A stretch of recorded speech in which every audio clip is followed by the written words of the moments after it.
Hello everybody, Glass from Glass Half Dead, and today I want to talk to you about Warhammer, Age of Sigmar, and of course Warcry, and the new Heart of Ghur boxed set, which comes with some lovely terrain that I certainly hope to use in other game systems as well, and also two warbands, the Rotmire Creed and the Horns of Hashut. I'd like to thank GW for sending me the Heart of Ghur box, I suppose, the first box of the new edition of Warcry, and I want to talk about the new edition itself, less about the Heart of Ghur box, but I will give you my very brief impressions on the box itself. They sent it to me, so thank you to them. I do want to point out though that they don't have any sort of review rights on my video. They haven't seen this before it goes live. All of my thoughts are my own.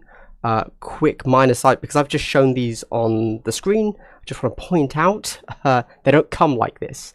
I ring bind them myself so that I can better show them to you. In fact, I was originally going to just do a man reads book for you, but I then decided, you know what, even though the end result might be the same of the man reads book, whether I know the game like Kill Team or whether I don't know the game like Warcry, it feels a bit cheap when I don't know the game, so I decided to not do a man reads book. But that was why I got it ring bound, so that I could properly, you know, open it up and really spread it wide open for you. Anyway, with all of that said, let's dive in, shall we? What is Warcry? If you're an existing player from my brief time with it, I want to say that it is essentially the same game.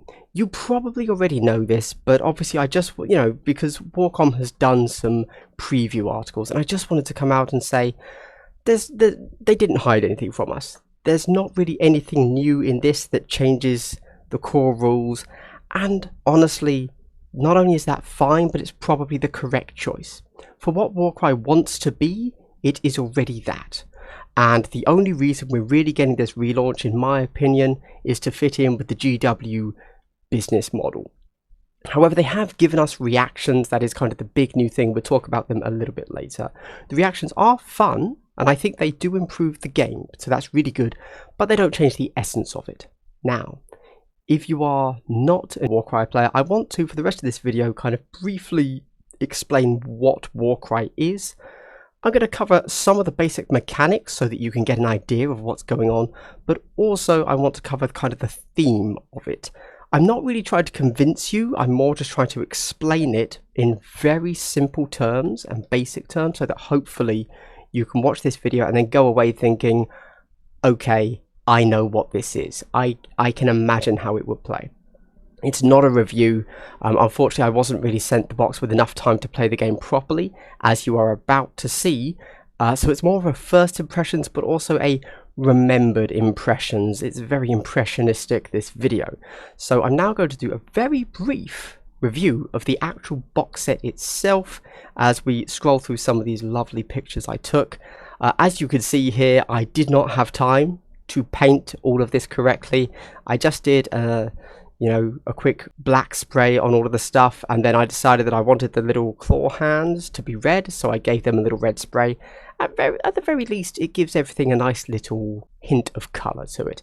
And then on the models themselves, I gave them a little alternatively positioned zenithal. There's probably going to be some hobby videos coming up about that. It just adds a little bit of flair to them that you can see from the top of the table, as opposed to just close up like a standard zenithal for the gram. All in all, this all went together pretty easily. The trees themselves were a little bit fiddly, I will say. Models were fine, although rather thin in some places, but that's very Age of Sigmar, so what can I say? Does it all go back into the box? No. However, the only things that don't go back into the box are the really high trees. If I go up to here we go, up at the top left there of the screen, you'll see one of the larger trees. All of the any model that wouldn't be able to go back into the box, which are the two big trees with the long windy branches, they actually have a very nice and obvious breakaway point that fits snugly enough that you won't need to magnetize it. So I have left the tops and the bottoms of those unconnected, built them separately. It's very easy to see where you're going to need that, and that has allowed me to then put everything back in the box, so everything fits in the box. Cool. Just don't put those two trees together fully. That's the only caveat to that. Okay, now with all of that said, let's get into the video proper. But before we get into the video proper, there is another additional slide that is actually a subscriber only slide. So if you're not a subscriber, check the timestamps, jump to the next one. But it's subscribers, I'd like to give you a big double hello slide. That's right, it's the new double hello slide. Hey, if you want access to the double hello slide in the next video, just like, subscribe, leave a comment, and just, you know, pray to the chaos gods, I guess, you know, the usual.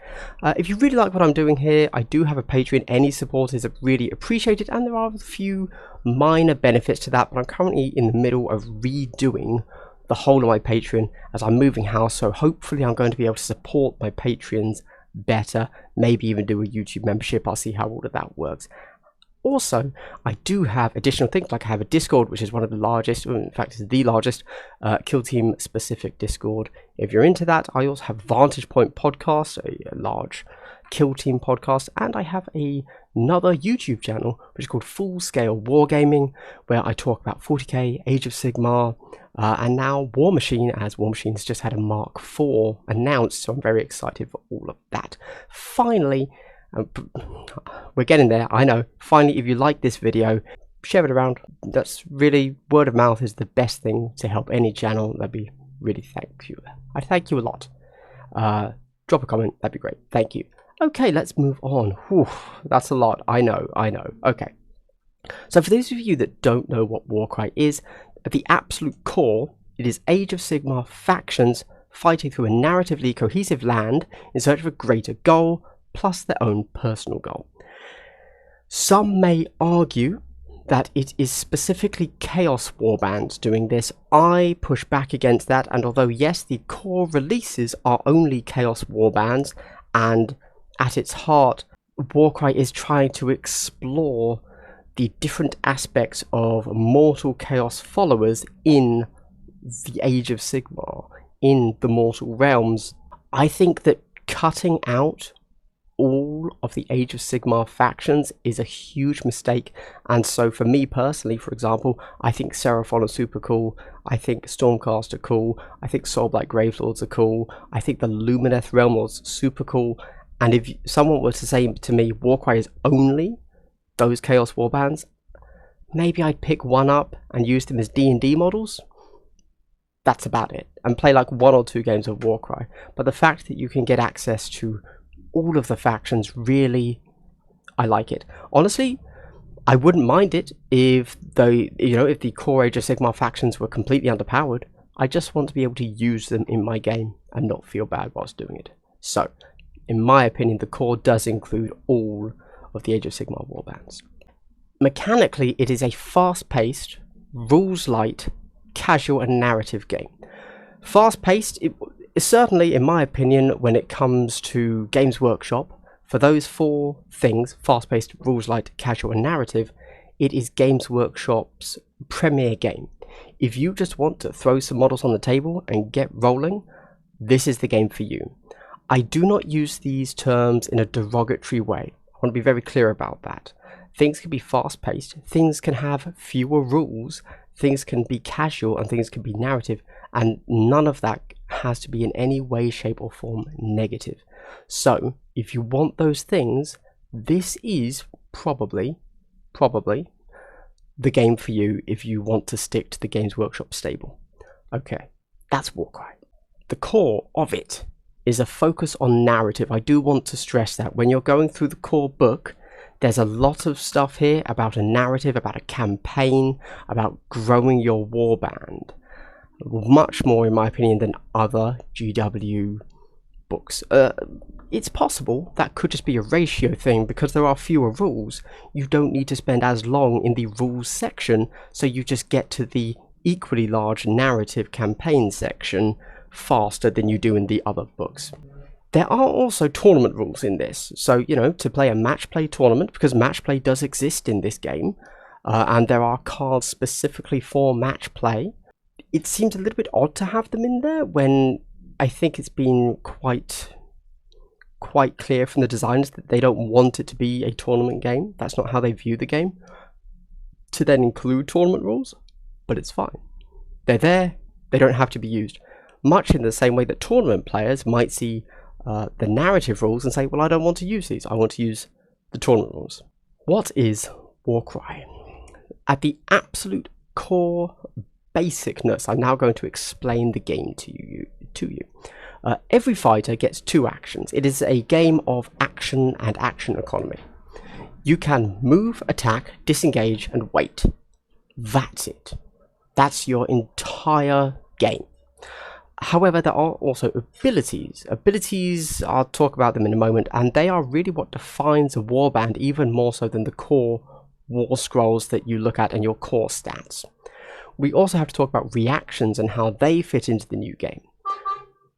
We also have allies, monsters, and thralls, and we have NPCs, or I think they're called primal intellects. These are additional things that we can talk about. With that said, let's do it. The first thing we do is we have an initiative roll. This is absolutely key. Now you might think, why am I talking about the initiative roll? If you're over from 40k or Kill Team or many other games, initiative roll is just a dice off, see what happens. Well, Warcry has done something very interesting, which is they've combined working out initiative with working out, again to use a 40k term, how many command points you get. Now in this instance your command points reset every turn, but they're also kind of not command points. So as you see, the duplicates, you roll 6 dice, and any duplicates, whether they be 1s, 2s, 3s, 4s, 5s or 6s, they become your command points in essence, and you can then spend these command points on the abilities that your warband has access to. But then any ones that aren't duplicates are your actual initiative roll.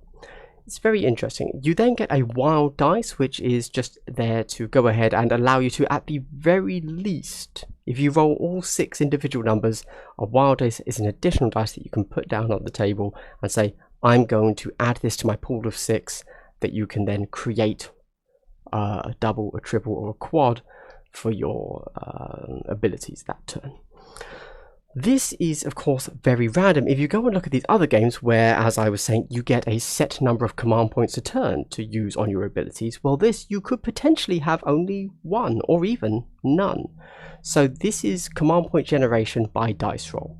I think this is a great way to view the initiative roll, and also a great way to view Warcry. If you accept that you might go into each round with no command points, whereas your opponent can roll, 3, 4, 5 command points, well, just be ready for that to happen. And I think that's a really good, all-encompassing way to view Warcry. If you can get behind that occurring, then you'll be okay. If you like everything else I've told you so far about how fast-paced it is, how there's not many rules, and you take what I've just said about the initiative roll and the command point generation, it's not really command points, bear with me, then I think you'll be okay and Warcry is the game for you.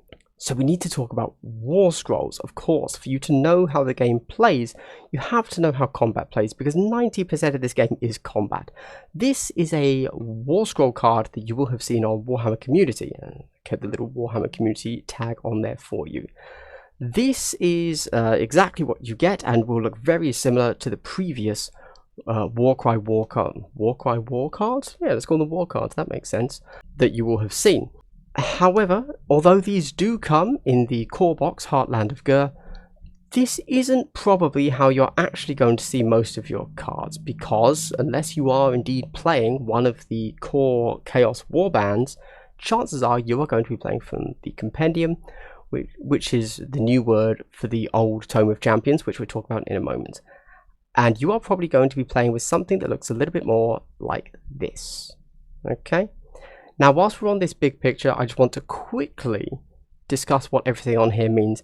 In the top left of the screen there, we have an arrow. That is your move. For move, that's a very standard move number. It does go down to 3. It does go up to 5. It also goes higher because there are things like flyers and mounts in this game. To the right of that, it's a circle of some sort. It's a spiky circle. That's your toughness. Okay? Below that, the skull, those are your wounds. To the right of that, at the top we have points. Below that we have something called rune marks, which we'll discuss when we get to abilities. And below that we have your weapon selection. This guy's got a hook. You have a range of 2. you have a dice attack of 4, you have a strength of 4, and your damage is 3, 5. The number on the right is a crit. A crit is very important in Warcry. If you roll a 6, you do your crit damage. If you roll the wounding roll that you need to roll, you do the damage on the left. This does lead to a whole kind of vibe of you can fish for crits. It's irrelevant. Let's keep going. That is a basic war scroll described to you. You don't need to know anything else apart from how exactly strength and toughness interact. So let's go down. This is the Rotmire Creed and just how they appear in not the core book, but the Rot and Ruin book. Let's see if I can crack these open for you. Just, maybe this will be interesting for you to see. There we go. You see? So we've got their abilities here, and we've got their war scrolls here. And same for Horns of Hashut there. It's all very nice. If you're coming over from Kill Team, this will all be very familiar to you. You kind of get a whole cool narrative section. You get the fluff, and then you get kind of each individual war bands. Oh, we also have all of the terrain rules, which is fun. It's it's what you expect this book to be. I'm going to be honest. Anyway, let's get back to the rules. Sorry. These are how most of your war bands are going to look. It seems like, I don't know, but it seems like they're not really doing the compendium war scroll cards, but maybe they will when the compendium releases. We don't know. You'll probably be playing from the book though. That seems to be what happened in the old edition of Warcry with the Tome of Champions. We then go to combat. Let me explain how all of this works for you. So we have our Witherlord on the left. This is going to be our guy that's attacking. When you get into combat and you want to attack, you have your attack number.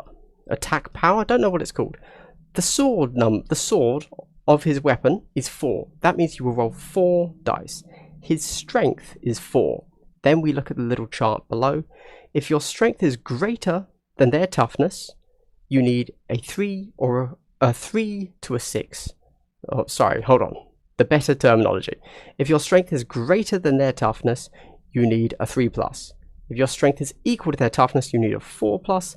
If your strength is lower than their toughness, you need a 5+. This is actually very simple. Don't worry about it. So we see that his strength, that's the fist icon, is a 4. If we go over to the Demolisher with Crushing Weapon and Shield, we see that his toughness, which is the little spiky circle just below his picture, that is a 5. If we go to the Demolisher with Crushing Weapons beneath him, his toughness, the spiky circle, is a 4. So using the Witherlord's strength of a 4, we can see that if he were to attack the Demolisher with Crushing Weapon and Shield with a toughness of 5, he would need to roll a 5 or a 6 because his strength is lower than that guy's toughness. You're always rolling your number of attack dice, which is 4 for the Witherlord, but the number that you need to roll is different. However, if he were to attack the Demolisher with Crushing Weapons, who has a spiky circle toughness of 4, there his strength is equal to the toughness, so you would need a 4, a 5, or a 6, as opposed to just a 5 or a 6. There you go. Very simple. Now you know how combat works. Let's keep going. We then have abilities. Now abilities absolutely define the warbands. You can have good abilities, you can have bad abilities. I do want to say, on the plus side, if you don't even want to think about the abilities too much, there are the universal abilities. For example, a quad. This is when you're rolling your initiative roll. If you roll 4 of the same number, or 3 of the same number, and then add your wild dice to make a 4th of the same number, you can always use Rampage. Rampage is always good. A bonus move action, and then a bonus attack action, that's just always good. You essentially get to go again with that same fighter. If you don't want to think about, oh, when I look at the Rotmire Creed, I know that I have 6 different things I need to remember, plus their reaction. It's too much. You can just remember the standard universal abilities, because everybody gets access to those. There you go. Abilities, do define them, but if you don't want to even think that much about it, just remember the universals, because the universals are very generic, extra move, extra strength, extra attack, extra defense, etc. They're just, yeah. We then go to reactions. This is of course something that we need to discuss.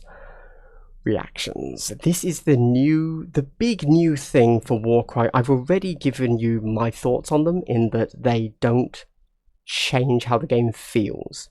If you've liked Warcry, if you've liked how simple Warcry is, that is still the case.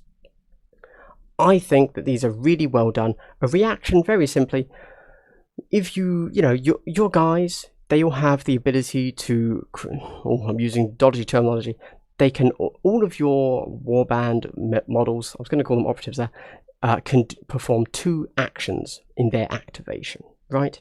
However, perhaps you see that you're about to die and you want to somehow make that not happen. Well, good news for you, there are reactions. You can trade one of your actions in your activation to perform an action, essentially, out of your activation. That's called a reaction. You have your 3 universals, which are counter, take cover, strike them down, and then you're going to have 1 reaction from your faction-specific reaction, essentially. And that's it. But these are very useful. These are potentially game changers, but they're also not super powerful. They're not completely crazy. These are just, in the right situation, you perform a reaction. If you are at a point where you don't know, you have a very low damage model, you can perform counters. So when they attack you, you're doing a little bit of extra damage, and you know that might keep you're going to survive because you're a tough model. You do a little bit of damage, and then in your activation, yes, you've just used an action to perform counter, but because you're so tough, you know you're alive, so you can then immediately use your second action, because you've already used your first for counter, to attack them. All in all, I think it's a really nice addition. I have nothing negative at all to say about reactions. This isn't the same as, for example, in Horus Heresy, where reactions, as a term used, were added over there, and people were a little bit up in arms about it. I think this fits with the theme perfectly of Warcry. There are no negatives. This is a good addition. We then have allies, thralls, and monsters. These are additional things. Now, we've kind of moved on from the core rules here, and this is advanced rules. This is really list building now. Basically, they all have to be of the same grand alliance to you. You can have 2 allies, 3 thralls, or 1 monster. Allies can have to be a hero or an ally rune mark. Thralls have to have the thrall rune mark. Monsters have to have the monster rune mark. This all makes total sense. It's very simple. All of these things are basically a fun way to get in a cool model, or build your own narrative and bring in a model that is slightly out of what you would expect. Finally, we need to talk about the NPCs that I mentioned at the beginning, or the primal intellects. So this is an interesting change that is very thematic with the Heartlands of Ghur, and this is, for those of you that don't know, NPCs basically are additional models that are not part of your warband or your opponent's warband that can be placed on the battlefield. In the last edition of Warcry, these were chaotic beasts. These were things like furies and harpies that would roam the battlefield and be relatively scary. And that made perfect sense for the 8 points and for the Chaos Wastelands. But now we're in the Heartlands of Ghur, and we know from all of our terrain that there are Saurus ruins all over the place. And so logically, we know that narratively we are trying to find the big jewel for, that the Seraphon have left behind that will grant any possible power to whoever finds it. And so therefore, in addition to that, narratively, we don't have these random, unthinking beasts of furies and harpies roaming the land. We have Seraphon warbands, because these are the lands you're invading. So the primal intellects are now Seraphon instead of random beasts. And I just think that's really cool. I just wanted to throw that page up there so that you can read it.